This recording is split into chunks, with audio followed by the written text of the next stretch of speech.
셀카봉 든 대통령 찡찡이와 TV 시청, 찡찡이가 뭔지 잠시 후에 좀 알아보겠습니다. 대통령 어제 100일 취임 기자회견을 했고요. 오늘은 소소한 얘기, 백악관에서 100일 동안 어떻게 살고 있는지를 공개했습니다. 어떤 얘기인지 한번 들어보시겠습니다. 시간이 나면 이 관저 주변을 우리 마루 또는 토리, 찡찡이하고 함께 이렇게 산책을 한다든지, 찡찡이는 또 함께 TV 뉴스 보는 걸 좋아합니다. 그런 시간이 좀 행복한 시간이죠. 저는 인이 별명 좋아요. 근데 인이 하니까 훨씬 더 친근하게 느껴져서 좋고요. 뭐 수기도 제가 옛날에 그렇게 부르게 됐으니까 그것도. 네, 허 교수님, 이제 문재인 대통령이 이제 청와대 생활을 공개한 셈인데, 저는 참 재밌었던 부분이, 사실 찡찡이가 고양이잖아요. 네네. 그런데 뉴스를 같이 본다고 하더라고요. 이제 대통령이 뉴스를 볼 때, 대통령이 이제 가슴 위에 딱 올라가서 앉는 그런 사진이 공개가 됐죠.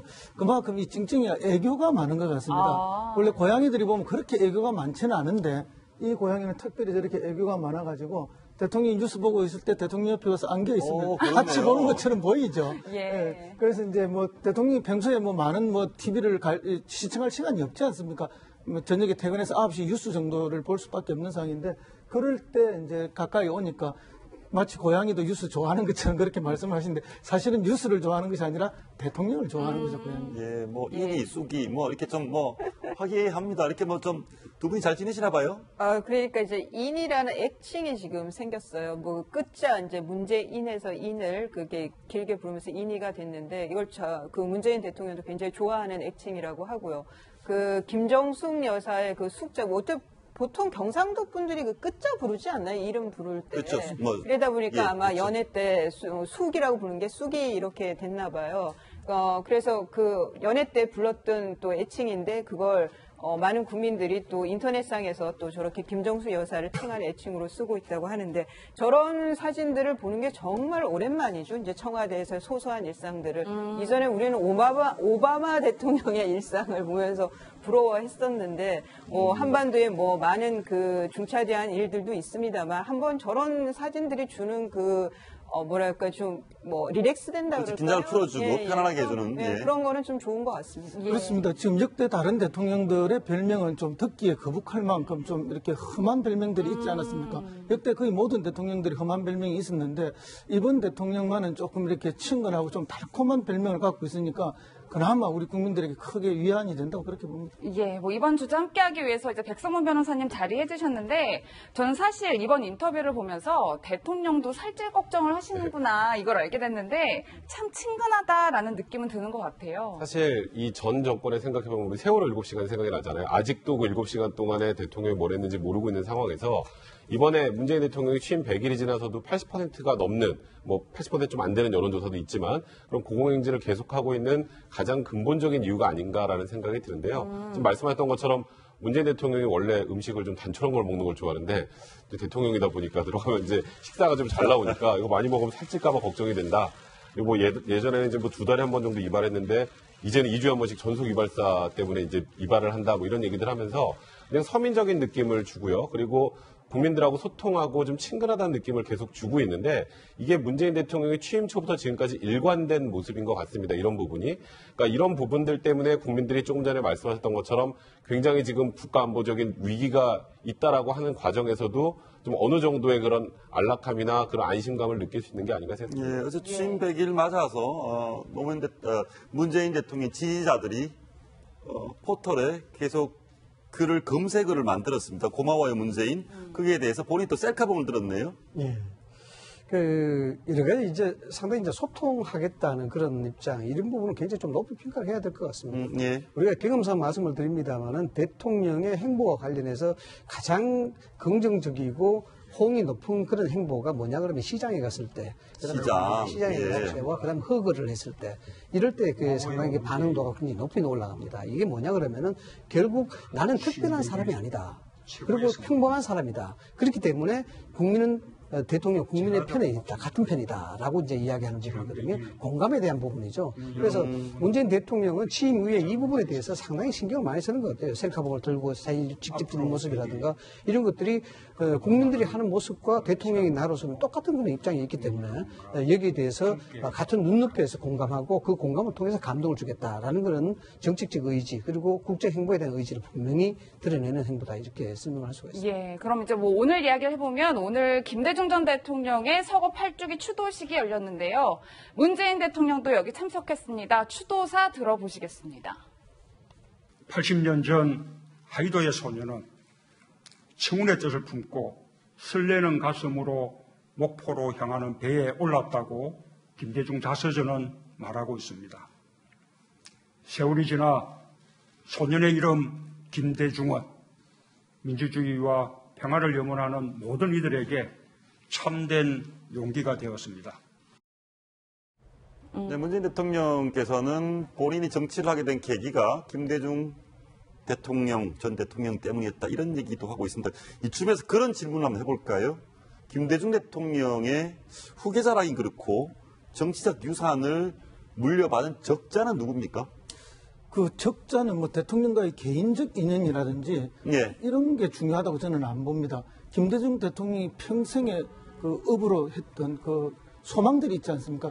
그것은 대한민국의 민주주의가 제대로 정착되고 그리고 남북이 평화로워지면서 그 평화 통일을 이룩하는 것이 있고 그다음에 이제 지역적으로는 지역 차별을 없애고 동서 통합을 이루어내는 이런 것들이 김대중 대통령이 숙명처럼 가지고 있었던 또 실천하고 싶었던 그런 정치적 목표였거든요. 그것을 누가 가장 잘 계승해서 성취해 나가느냐. 그 사람이 계승자가 되고 적통이 되는 거죠. 그런 면에서 본다면은 어떤 형태로든지 지금 현재 문재인 대통령이 거기에 가장 근접해서 노력하고 있는 사람 중에 하나이다. 그러나 이제 인간적으로 더 뭐 많은 인연을 가지고 있는 비서실장 출신의 박지원 대표도 있을 수 있고 또 많은 분들이 있죠. 그렇지만 정치적으로는 그 정치적 소망을 이룩하고 있는 사람, 실천하고 있는 사람이 적자라고 저는 봅니다. 예. 적자에 대한 말씀을 하셨습니다만 이 추도사에 보면은 그런 의미가 굉장히 내포가 많이 되어 있습니다. 문재인 대통령이 김대중 대통령의 정책을 계승하고 호남의 적통이다. 이런 부분들을 좀 간접적으로 또는 직접적으로 시사하는 내용들이 많거든요. 여기 보면은 뭐 개인적으로 본받고 싶은 정의로운 삶이다. 이런 개인적인 이야기도 필요하겠지만 중요한 것은 지금 무너진 나라를 이렇게 세운다는 각오가 있다. 이것이 20년 전에 IMF 때 김대중 대통령이 느꼈던 그 상황하고 지금하고 똑같다라는 부분이고 참여정부 이후 단 한 건의 군사 충돌도 없었다. 햇볕 정책에 대해서 직접적 개선을 하겠다는 부분을 의지를 분명히 밝혔거든요. 그다음에 정서적으로도 공유를 많이 했습니다. 뭐냐 그러면 작년 4월 김홍걸 위원장하고 하이드를 찾았다. 바다를 봤다. 내가 태어난 거제도 그리고 부산 영도하고 똑같은 느낌이었다. 이런 어떤 정서적 일체감까지도 거론했습니다. 이게 왜 중요하냐 그러면은 물론 김대중 대통령의 역사적 평가라는 것은 분명히 있겠죠. 지금 상황에서 문재인 대통령은 호남에 대한 부분을 상당히 중요하게 취급할 수밖에 없습니다. 그렇네요. 바꿔서 이야기하자면 이런 거죠. 지금 호남만큼 정치적 성숙기가 활용할 데가 없습니다. 뭐냐 그러면은 국민의당이라든가 민주당으로부터 부의를 받고 있는 그런 상황이고 여러 가지 직접적으로 호남의 적통이라든가 대권을 이끌고 만한 그런 사람이 없음에도 불구하고 이게 호남에 대한 인적인 개편 이 부분이 호남 중심으로 돌아가고 있다는 거. 이런 상황에서 문재인 대통령이 호남에 대한 비중을 얼마만큼 두고 있는지 그건 그만 봐도 충분히 알 수 있는 것이다. 예. 이 변호사님 오늘 추도식에서 또 묘한 장면이 하나 나온 게 이제 안철수 전 대표도 추도식에 참석을 했단 말이에요. 그런데 저는 지난해 추도식이 생각이 나는 게 지난해에만 해도 문재인 대통령과 이제 안철수 전 대표가 이렇게 이제 나란히 앉아 있었는데 눈을 감고 뜨고 표정은 담담합니다. 예, 그런데 오늘은 대통령과 전 대통령 후보 신분으로 만났네요. 그래서 정치인들에게 낙선은 거의 저승길과 같다라는 말이 있는데, 워낙 이제 신분 차이가 많이 나고, 지금 또 안철수 전 대표의 경우에는 전당대회 이제 다시 대표 최고위원이 되겠다고 나왔지만 또 이런저런, 반대 의견들도 많고 해서 마음고생을 많이 하고 있을 텐데요. 글쎄, 안철수 전 대표에게 할 수 있는 덕담이라면 인생사 세웅지마다라는 말씀밖에 드릴 게 없네요. 예. 네. 어쨌든 좀 전에도 말씀하셨지만 DJ 김대중 대통령이 적자 얘기에서도 호남을 잡아야 되고 안철수 전 대표 좀 많이 불편했을 것 같습니다 오늘. 많이 불편했고요. 뭐 호남을 고려로 해서 두 당이 그렇게 이제 지지 기반을 둘 수밖에 없게 그렇습니다만은 문재인 대통령이 그런 전략적 전술은 상당히 잘 하는 것 같아요. 뭐냐 그러면은 뭐 TK권에 대한 공약도 그렇고 지금 호남권에 대한 공약도 그런데 호남권에 대한 공약 자체는 공약이기보다도 이 지지도를 고착화시키는 게 굉장히 중요한 부분이거든요. 이 부분이 개인적인 생각을 전제로 말씀을 드리자 그러면 실질적으로 5.18 광주 민주화 운동에 대한 부분을 이야기했던 것 이런 것들은 종결적 의미로 이야기하지 않고 진영행위로 이야기했단 말이죠. 이 부분들이 실질적으로 문재인 정부에 있어서 호남의 지지도를 계속 이어가게 하는 하나의 동력이 될 수 있다는 점에서 상당히 예의주시할 필요가 있다라고 봐요. 예, 알겠습니다. 오늘 대통령께서 취임 100일 인터뷰 하셨는데 소소한 인터뷰를 하셨습니다. 근데 소소한 불편함이 있는 것 같습니다. 어떤 불편함인가요? 청와대 주변 효자동이라는 동네가 있습니다. 그 동네에서 있었던 일입니다. 들어보시죠. 청와대와 가깝다는 이유로 전국에서 모여든 사람들이 하루에도 수차례 기자회견, 장기 천만농성, 대규모 행진 등으로 인도를 점령하고 고성능 앰프의 소음으로 우리 주민들을 힘들게 하고 있습니다. 정작 힘들고 고통받는 사람은 이곳에 살고 있는 우리 주민들입니다. 이제는 제발 마을의 평온을 유지하며 안전하게 살고 싶습니다. 네, 뭐 사실 대통령이 이제 시민들의 목소리를 듣는 차원에서는 긍정적인 평가를 얻었는데 정작 거기 사는 분들은 좀 불편함을 느끼시는 것 같아요. 그러니까 집회 시위의 자유라는 것 자체가 헌법에 보장된 기본권이죠. 그런데 아무리 헌법에 보장된 기본권이라고 하더라도 무제한적으로 인정이 될 수 있는 건 아닙니다. 다른 사람에게 피해를 주지 않는 한도 한에서 본인들의 목소리를 내야 되는데 지금 최근에 효자동에서 일어난 집회만 241건이라고 하니까 진짜 치면 뭐 친박 집회부터 시작해서 금속노조 집회부터 그러니까 지금 촛불 집회를 지나서 이제 이 정권이 탄생하고 50년 만에 이제 청와대 앞길을 개방하고 나서 저 앞에 이제 저렇게 집회 시위가 많다 보니까 효자동 주민들이 오히려 역으로 침묵 시위를 하신다고 합니다. 한 80분 정도 모여서 여기 굉장히 오래 사신 분들이 제발 우리도 좀 조용히 좀 살자. 이거 어떻게 됩니까? 예. 본인들 목소리 내는 건 좋으나 마을 주민들에 대한 피해는 최소화하는 방법을 고려하지 않고 본인들의 목소리만 내는 건 사실 이런 목소리를 내는 이유가 정책에 반영해달라는 거잖아요. 아주 간단하게 말하면. 그런데 이게 오히려 지역 주민들의 폐해만 가게 된다면 본인들의 목소리도 들리지 않는다는 것 명심하셔야 될 것 같습니다. 예, 그런데 우리가 저 곳을 개방하게 된, 문재인 대통령이 개방하게 된 이유는 국민과 가까이 다가가고 소통을 하겠다는 거 아닙니까? 그런데 소통보다는 정작 저런 피해만 발생을 합니다. 그 빛이 있으면 그림자가 있다는 이야기 있죠. 어떻게 됩니까, 그러니까? 그러니까 저곳 나가야 됩니까? 예, 저곳이 어느 곳인가 하면은 어제 그 기자회견을 했던 영빈관 앞에 그 청와대 분수광장이라는 데가 있습니다. 거기가 시위하기가 가장 좋은 데입니다. 거기에 먼저 와서 다른 분들이 차지하고 있으면 뒤늦게 오시는 분들은 거기를 못 가니까 그 들어가는 입구 길에서 해야 될 거 아닙니까? 그것이 이제 효자동의 주민들이 살고 있는 공간이 되고 상업을 하고 있는 공간이 되는 것이죠. 그러다 보니까 이제 저런 불편함이 자꾸 생기는데요.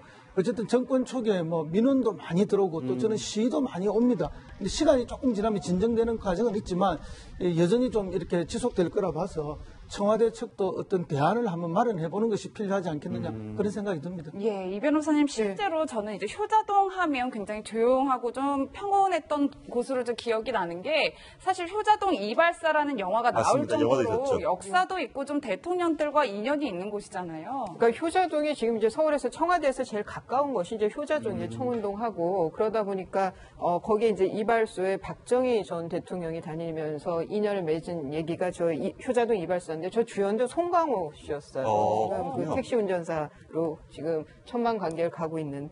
근데 이 효자동 그러니까 아까 백 변호사님 말씀대로 집회 시위의 그 권리도 그 기본권도 헌법에 있지만 주거의 평온 그리고 그거에 따른 행복 추구를 할 권리도 헌법에 또 있는 거거든요. 그러게요. 그래서 네. 법원에서 집회 시위에 대한 이런 그러니까 그 관할 경찰에서 이렇게 그 허가를 해줄 때 좀 그 방법을 좀 제한하면 없던가. 인원도 제한하고 그다음에 이 시간도 뭐 야간에는 하지 말고 주간에 몇 시간만 하게 하고 좀 뭐 1인 시위라든가 최소 인원의 좀 뭐 침묵 시위 같은 뭐 그런 걸로 좀 방법을 제한하면서 저쪽만이라도 워낙 많으니까 저기 집회 시위가 그런 그 운영의 묘를 좀 써야 되는 것이 아닌가 하는 생각도 드네요. 예. 그런데 저희가 보면 저분들이 다 나름대로 이유가 있어서 왔을 겁니다. 그렇신데 우리나라 전반적으로 어떤 법을 지키는 것보다는 본인의 주장을 과도하게 하는 예를 들어서 박근혜 전 대통령 재판정에서도